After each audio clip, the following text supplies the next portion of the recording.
Et bienvenue tout le monde, encore une fois, à un nouvel épisode de Sur le top de la sécheuse. Une série qui est dédiée aux jeux de cartes de collection, qu'ils soient anciens, nouveaux, populaires, impopulaires, qui possèdent un quasi-monopole tel que Magic, ou bien des jeux très obscurs que des gens n'ont jamais entendus, comme Galactic Empires, ou bien Alien vs Predator. Ce soir, j'ai reçu une belle petite commande par la poste. J'ai acheté à un prix très raisonnable. Tant aussi honorable pour le vendeur que pour moi. Une belle quantité de Land Antiquities.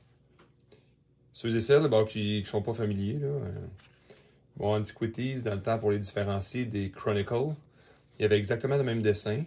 Étrangement, dans la série Chronicle, il avait décidé de garder le symbole d'Antiquities qui avait choqué beaucoup de collectionneurs, en plus qui avait été imprimé, mais en plus que, complètement scrap, donc elle ne vaut plus rien du tout. En plus que ça avait choqué beaucoup les collectionneurs parce qu'en plus qu'il avait réimprimé les cartes, sans trop demander l'avis des joueurs, disons, mais en même temps, il avait mis le petit symbole. Ce qui, étrangement, dans Revise, depuis 4e édition, ça choquait beaucoup moins les gens quand ils se mettaient à recopier des cartes parce qu'il n'y avait pas le petit symbole. Si un jour Wizard écoutait cette vidéo, ce qui n'a aucune chance parce que A, il parle sûrement pas français, puis B, parce que ça ne les intéresse pas, souvenez-vous que l'aspect collection passe par le contour noir et le petit symbole. Le dessin, je suis d'accord, là, mais contour blanc, ça fait baisser beaucoup la valeur, les joueurs sont contents. T'enlèves le symbole aussi, fait que les joueurs payent moins cher, les collectionneurs vont payer les contours noirs et le petit symbole, puis tout le monde est content dans ce temps-là. Peu importe, c'était mon opinion. Fait qu'aujourd'hui, justement, on va regarder un petit peu ce que j'ai reçu. C'est dommage. Écoute, je pensais avoir été assez rapide. Initialement, c'était un lot de 90 ou 100. Bon, j'ai réussi à en avoir 75. J'ai pas trop de peine. Je suis très content aussi parce qu'il y en a des belles quantités comme la petite roche. Je pense qu'elle vaut plus cher que les autres. C'est pas une question de regarder le prix nécessairement, mais je crois que la roche vaut plus cher. Ensuite, dans les towers aussi, leur prix varie d'une tour à l'autre. Mon idée ce soir, c'était de toute façon de vérifier, avant la vidéo, évidemment, au niveau fiabilité, je vais en prendre une au hasard là, qui est maganée, c'est pas bien grave. C'était de vérifier leur authenticité, très important d'ailleurs, elle n'est pas très belle. Là. Voilà, on vient de la scraper, elle n'a plus de valeur du tout, elle non plus. On va y vérifier la flexibilité. Excusez-moi pour le bruit, peut-être qu'avec les micros que j'ai après ma tablette, c'est pas idéal. Mais peu importe, ça donne une idée. Ça, je suis content. J'aimerais... Si les cartes pouvaient parler, j'aimerais ça savoir dans quel deck elle a joué, celle-là. Ça serait vraiment agréable. Évidemment, je ne ferai pas le band test. La replier sur elle-même, je suis certain qu'elle passerait. Par contre, ça l'endommage quand même les cartes à long terme le faire. Je ne le ferai pas. L'idée aussi, c'est de voir la texture, que évidemment, vous ne pouvez pas voir. Mais la texture des cartes... À date, c'est très, très légitime. Le reflet. Oui, vous allez voir du reflet sur la cire, mais ça reste un reflet qui est quand même très mat. C'est comme pas du tout un miroir, comme vous ne pouvez pas me voir ma magnifique face. Peu importe comment je l'orienterai. Le dos aussi, on ne voit pas de teinte d'orange ni rien. Évidemment, aucune chance que je l'approche assez de la caméra pour qu'on voit les patterns de l'imprimante, là, évidemment. Là. Ça, je l'ai vérifié avec la petite loupe. Pour les côtés aussi, on va le mélanger à travers certaines de ses amies.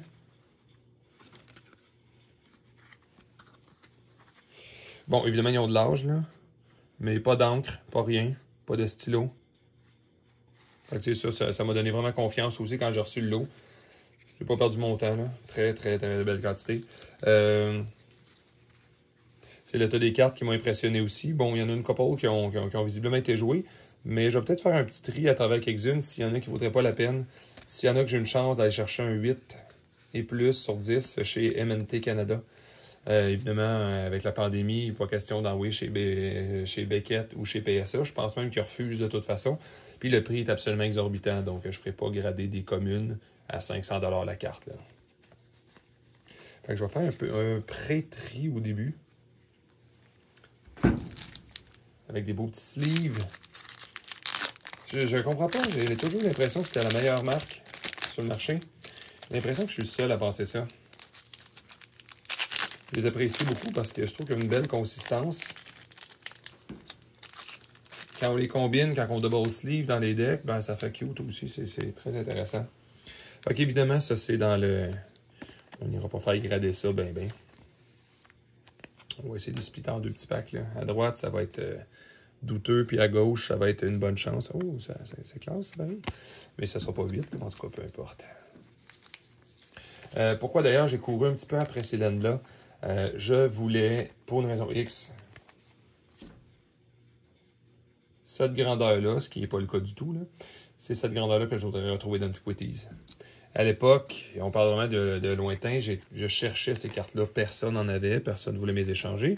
Puis de toute façon, ceux qui en avaient savaient qu'est-ce qu'ils jouaient avec, c'était toujours la même chose. Ils jouaient avec Argivian Archaeologist, à l'époque où on avait le droit de jouer avec des créatures. La plupart avaient toujours un Candelabra of Thanos qui n'était pas question qu'il échange. Puis tout le monde se foutait éperdument du Mishra Workshop. Mais les communes, c'était encore pire. Personne n'en avait, personne n'en voulait. Puis de toute façon, s'il y en avait eu, ils n'auraient pas échangé. Jusqu'à temps qu'à un moment donné, un de mes lointaines connaissances m'amène une immense pile. On parle vraiment d'une quinzaine de centimètres et plus, là. Ça, c'est à peu près 10 cm. Donc, ça, c'est à peu près 15. Il avait ramassé probablement, je crois, l'archéologiste, que je ne voulais pas parce qu'il coûtait beaucoup trop cher. C'était un 40 $, on va dire en 1996. Là. Ça ne me tentait pas nécessairement de payer ça. Ça, c'est pas beau, ça.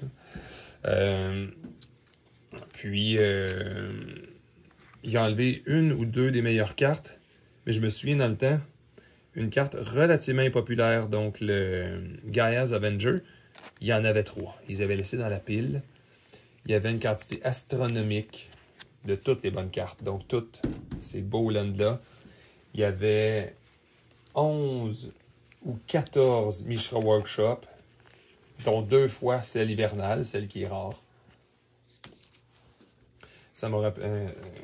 Puis à la fin, bon, j'espère qu'il n'écoute pas trop cette vidéo-là.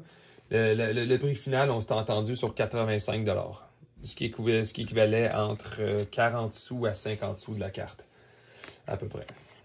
J'ai gardé ces cartes-là très longtemps, jusqu'à temps qu'un magasin, que je les avais oubliés là, ferme, puis partent avec les 3/4 de mes cartes. J'en veux pas, de toute façon, c'était à moi de pas laisser traîner, j'imagine. Hey, ça, c'est pas beau, ça. Ça non plus, ce que je fais là. Ouais. Mais puis après ça, le reste... Dans un élan de folie, j'ai décidé de nettoyer mon sous-sol récemment, puis j'ai vendu pour pas cher la majorité des Antiquities qui me restaient. Je voulais juste plus les voir pour aucune raison. J'ai décidé de leur pardonner, puis je recommence à les chercher. Évidemment, la plupart des cartes que j'avais, mes 2 Candelabra, ces choses-là, je pourrais plus aller les chercher. J'ai pas le goût de payer le prix d'une maison. Mais si le marché redescend éventuellement à des prix, à des plateaux raisonnables, on sait jamais, peut-être. Hein? Celui que je me souviens d'ailleurs que j'ai perdu, que je n'avais pas récemment. Ceux que je me suis ennuyé le plus, j'avais des Colossus of Sardia, qui n'étaient pas dans la pile gigantesque que j'avais acheté. Je l'avais acheté séparément. Ça m'avait pris énormément d'influence pour avoir ça. Parce que moi, à l'époque, plus la carte était poche, mais plus le dessin était beau, c'est sûr que c'est ceux-là que je voulais. Puis les gens le savaient un petit peu, fait qu'ils en profitaient pour augmenter leur prix. Mais généralement, payer le double pour une carte, moi qui dans ma tête valait cher ou de collection ou très très rare, c'était mieux qu'une carte récente, standard. Avec mon Colossus of Sardia, je ne l'ai plus. La seule personne qui a un Colossus Black Border, c'est quelqu'un qui l'a en français, et ça, je suis désolé. Moi, ça passe pas. C'est pas parce que ça n'a pas de valeur, c'est parce que, à mes yeux, ça n'a pas de valeur. Évidemment, eBay ou ces sites-là pensent différemment. Puis je suis très conscient, je parle moi-même français, mais ça me tente pas de voir des cartes en français. Le jeu a été créé en anglais, je préfère la version originale. C'est étrange, les abeilles n'ont pas été jouées ben. Ah non, oh, tabarnouche. Ok. Bon, je vais peut-être retirer ce que je viens de dire. Étrangement, visiblement, la personne, elle jouait toujours avec les mêmes.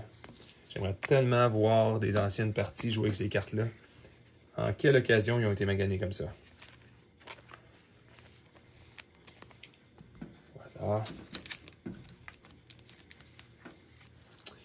En franchement, les abeilles, ouais, ils ont beaucoup d'allure. Vraiment, ils n'ont pas... évidemment, ils ont déjà été joués ou juste storés dans un environnement peut-être non protégé. Oh non, je suis en train de les sliver à l'envers. Bon, ou à l'endroit plutôt qu'il faudrait que je les slive à l'envers.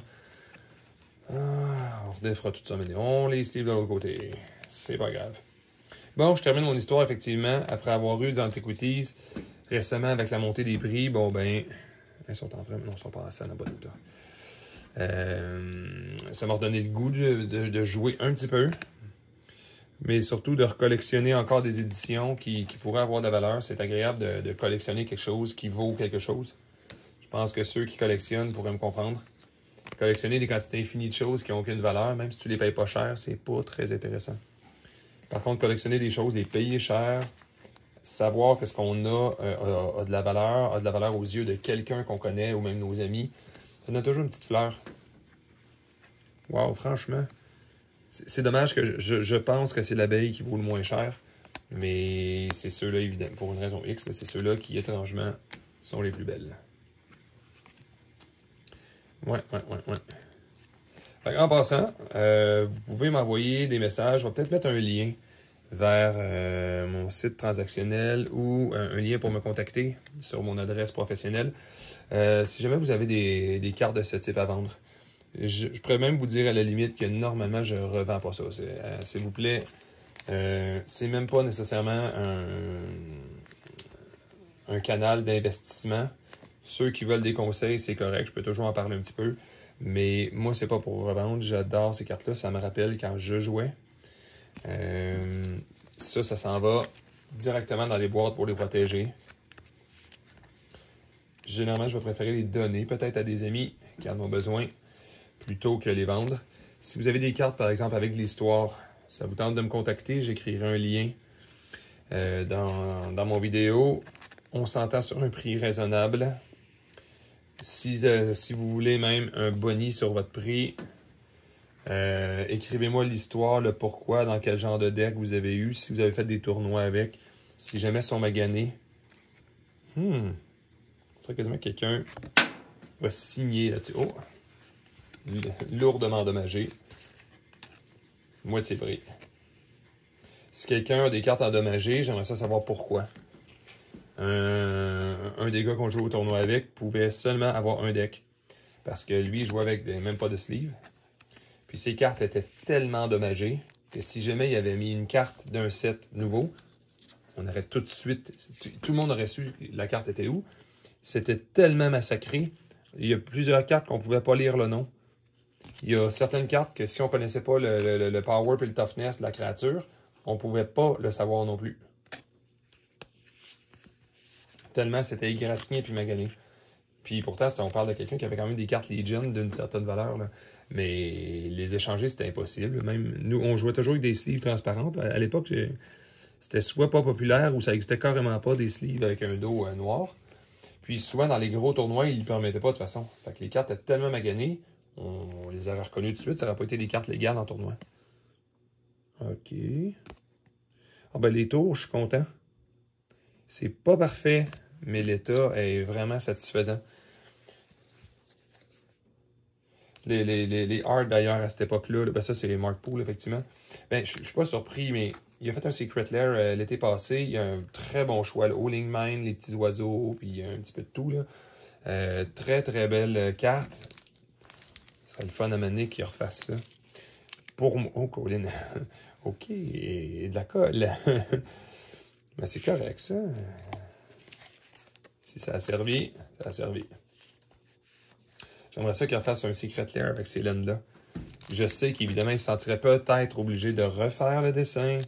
Mais si quelqu'un... Et tabarouette. OK. OK.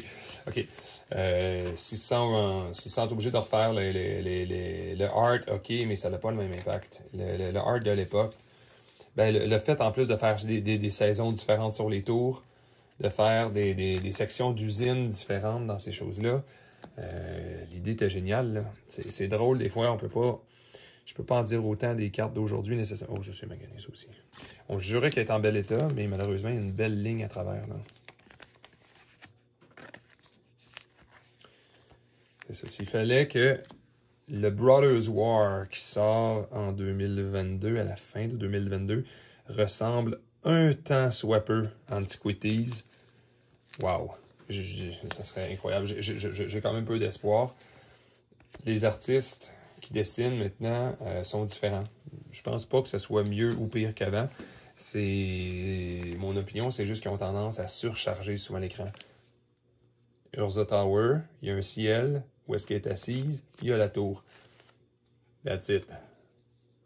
On n'est pas obligé d'avoir le village au complet qui faisait de quoi à côté pendant qu'il y avait une tour qu'on voit presque pas dans l'écran. Puis en plus, tu la mets foil, puis après ça, tu vois tellement plus rien, tellement il y a de reflets. Puis après ça, tu ajoutes le fait que la foil, elle va curver en plus. Là.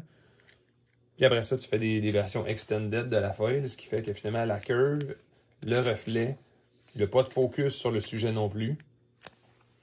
Ben finalement, tu n'as plus aucune idée c'est quoi qui est sur le dessin. Rendu là, tu peux mettre un dragon qui est en train de détruire la tour, puis dire que le focus, c'est la tour. Là. De toute façon, si je reviens à ça,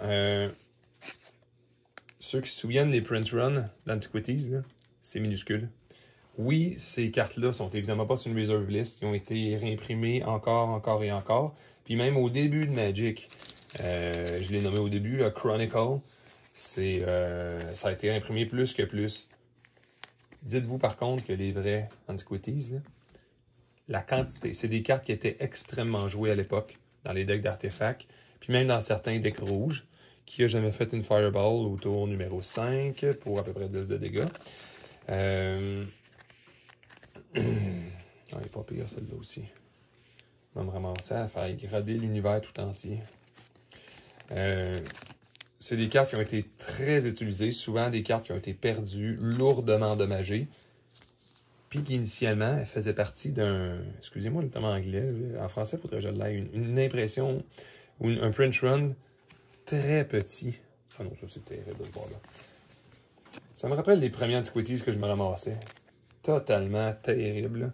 On les gradait même pas, anyway, mais ce qui comptait, c'est que tu l'avais, tu sais. De toute façon, nos sleeves protégeaient pas vraiment. Moi, plus j'avais des sleeves tellement terribles. J'avais pris des sleeves extrêmement épaisses qui étaient normalement réservés pour mettre dans les comptoirs des magasins. C'était même pas fait pour jouer. Il avait fallu que je fasse un trou ici. Parce que l'hologramme cachait le power et le toughness des monstres.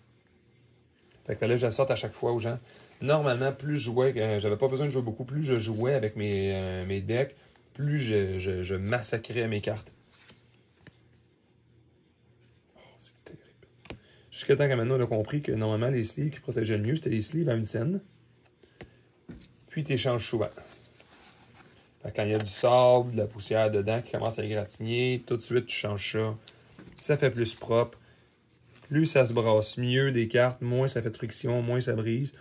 Alors, tout le temps de cette affaire. Malheureusement, c'est le défaut des fois de storer des cartes dans des boîtes sans sleeve. Des fois, juste les ongles, quand tu ramasses les paquets, ça les brise. D'ailleurs, je l'ai dû le faire une couple de fois. Il doit y en avoir une couple que ça déjà date de moi. Oh, elle n'est pas centrée, mais elle est très belle. Ça va faire beau, ça. Si je reviens au niveau de l'investissement, si jamais il y en a qui regardent des cartes qui ne sont pas sur la liste de réservation. Évidemment, la liste de réservation, à l'époque de l'année où on est en passant, on est novembre 2021, c'est absolument terrible les prix. Pour que du Fallen Empire se ramasse à des sommets comme ça, ça fait que dans ma tête, les vrais reserve lists, donc le Unlimited, le Beta, le Alpha, je veux dire... à quel point des LEN basic, je parle en prix canadien évidemment, là, ils se ramassent à 350, 400. Puis on parle pas de gradé 10, parce que là, quand on est sur eBay, il y avait des gradés 10. Des gradés 10 à 3000 $. Attention, là, ça commence à être fort un petit peu. Là. Même si les LEN d'Alpha sont pas sur la liste de réservation. Mais quand on tombe sur des listes de réservation, on tombe à des prix très élevés pour aucune raison. Ces LEN-là, tout le monde, faites attention à vos groupes de Facebook, des fois, là, à travers une coupe d'annonces, de cartes standards et compagnie. Il y a des gens qui vont poster 1, 2, 3. Comme aujourd'hui, j'ai tombé sur une petite annonce. 5 $ par ordinateur, 8 $ pour ceux-là. je dis ceux-là, évidemment, je ne pointe pas nécessairement cette carte-là précise, là, ce dessin-là précis.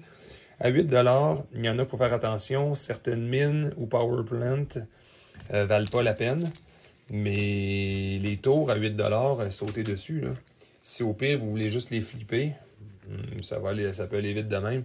Mais si vous voulez les accumuler, faire un beau lot, des gros lots comme 75, c'est sûr que les gens ne paieront pas un maximum si vous décidez de vendre ça un jour.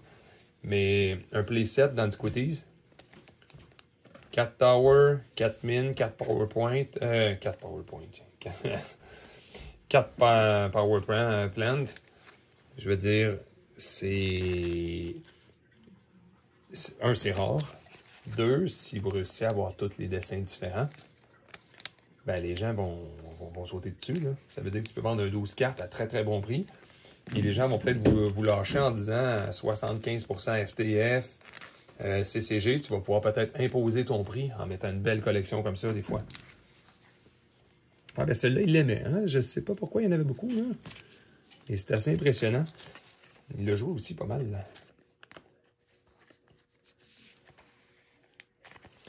C'est ça, je vais répéter. De toute façon, j'ai de la difficulté quand je run en direct. J'ai pas de script, rien, moi, quand je classe mes cartes ou quand je fais une petite vidéo. Si jamais vous décidez de vendre, si vous voulez m'envoyer une lettre même en vendant, peut-être pour m'influencer, parce que des fois, ça me tentera pas d'acheter. Il y a des lots que peut-être je vais avoir en quantité astronomique. Ces laines-là, je pense que je me tannerai jamais, par exemple. Mais écrivez-moi une petite histoire si vous voulez peut-être m'influencer, si vous voulez que j'achète ou pas. Ça me fera un plaisir. Je pourrais vous dire, moi, certaines cartes, si je pouvais reconstituer mes anciens decks, j'avais le plus de mox que j'ai jamais eu dans toute ma vie, c'est 1. Mais peu importe, le deck qui avait un mox, pendant qu'il y avait un mox, aura volé minimum une fois sur un mur. Et pendant qu'il n'avait pas, il a volé plusieurs fois aussi. Là. Les double lens, c'est pas ça qui empêchait de revoler à l'autre bout de la pièce. Si jamais tu te faisais battre par quelqu'un qui jouait tout croche, avec un deck tout croche, mais que tu perdais pareil à la fin. C'est le genre d'histoire que j'aime beaucoup entendre. Je crois... Oh non. Yeah. Que d'histoire. Des fois, dans ces cartes-là, ça me rappelle... Juste les dessins, des fois, c'est comme ça me rappelle les parties. Ça me rappelle mon deck très étrange de Titania's Son, qui était pas très, très fonctionnel, mais que les gens ne voyaient pas venir. C'est sûr, normalement... Moi, j'ai joué à une époque, puis maintenant, c'est drôle. Je me fais pas péter mes lands souvent quand je joue. Peut-être que mes amis se sentent trop gentils, peut-être aussi, là. Mais les gens vont plutôt jouer des monstres terriblement puissants avec des spells absolument broken qui vont faire des combos à 2 shots puis tu gagnes. Mais, contrairement à l'époque, sortir la mine, le PowerPoint, le Power Plant, puis la Tower, ça relevait du défi. Disons même, là, c'était anecdotique. Anecdotique. Quand ils avaient les 3. Parce qu'évidemment, on joue en multijoueur. C'est sûr qu'il y en a un qui avertit toute la table que tu étais beaucoup trop puissant, que tu vas gagner one shot, même si la majorité des choses que moi je sortais, c'est des Weak Stone, des Rocket Launcher, puis des Yotian Soldier, on s'entend là. Mais non, il fallait absolument le dire que je sois la menace. Ce qui veut dire que tu n'avais aucune chance que les tours restent en jeu. Puis ton seul rigolo du jeu passait à essayer de sauver ta tour, qui allait de toute façon revoler une deuxième fois par une deuxième strip mine, qui je spécifiais à l'époque, n'était pas restrict. Les Wastelands n'étaient pas si populaires que ça, parce que ça avait des petites limitations dessus. Ça avait tendance à faire peur à tout le monde. Ça, c'est quand tu te faisais pas jouer de toute façon une Blood Moon qui faisait qu'anyway, tout ton effort pour aller chercher 1 milliard de mana colorless se transformait en toutes des montagnes. Félicitations, mon grand. Ben, écoutez, tout le monde, je vous remercie ceux et celles qui ont eu le courage de regarder jusqu'au bout. Encore une fois, si vous avez ça à vendre, contactez-moi. Si vous avez ça à acheter, je suis désolé, tous ces genres de cartes-là sont pas à vendre. J'aurais sûrement pas un bon prix de toute façon pour. Antiquity, c'est vraiment ma série préférée. J'ai tout le temps acheté du Arabian Night, du Legion, des compris. J'aime beaucoup Legion d'ailleurs, les Gold. Mais ma série coup de cœur, je n'ai aucune idée pourquoi. J'en ai jamais acheté. J'ai jamais ouvert un paquet. Je jouais pas à l'époque où Antiquities est sorti. J'en ai acheté juste un petit peu après. Mais c'est pour aucune raison, c'est une série que j'aime beaucoup. Les autres séries d'artefacts, même à l'époque Mirrodin, je trouvais que le design des cartes était ennuyeux. J'en ai acheté un petit peu, là. Mais j'ai beaucoup d'expectations par rapport au prochain Brothers War. J'ai presque un feeling qu'ils vont se forcer pour donner un feeling Antiquities. J'aimerais bien ça, en tout cas. Je vous souhaite à tous et toutes une bonne journée, bonne soirée, bonne nuit. Merci beaucoup. Puis forcez-vous pas, hein. Si vous n'aimez pas ça, pas de pouce par en haut, on s'en fout. Pas besoin de subscribe. Si ça vous tente, ben faites l'inverse. Salut!